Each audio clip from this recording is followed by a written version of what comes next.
लोग ऐसा ही प्यार दुलार आशीर्वाद बनावले रहे। वाह अभी तक ट्रेलर और फिल्म एक बाद देखे के मिले कि दुनिया के सब सुख मिल गइल का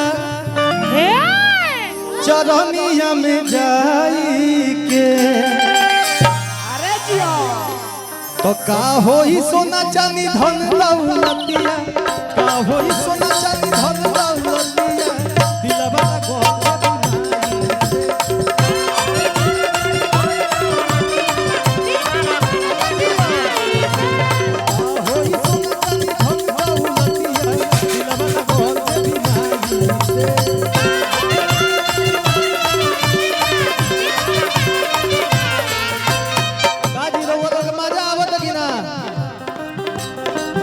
अरे दुनिया के सब सुख मिल गइल चरनिया में जाई के।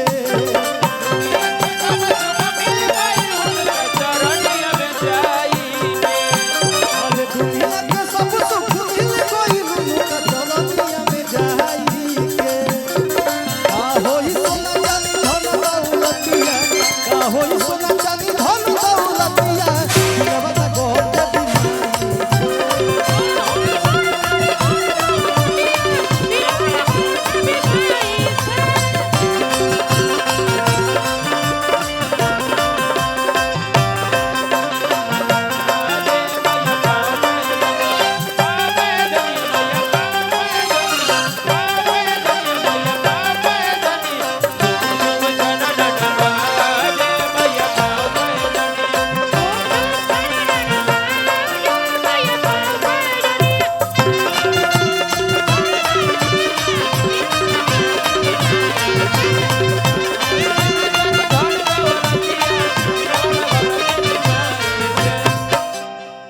कहता लइका का कहता अरे चाहना बाब कुछ पवना के।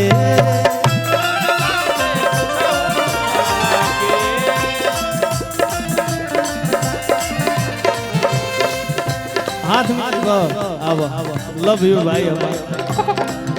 अरे मन बा चरण में नेह लगावला के।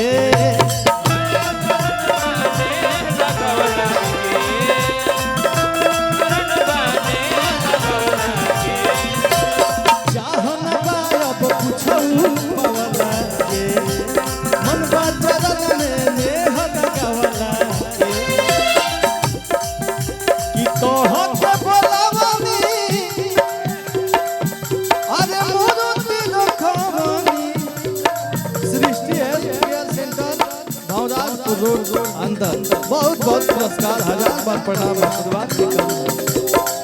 अरे तोहर के बोलावानी, अरे मूर्ति सजावानी भजनिया गाई के। तो का होई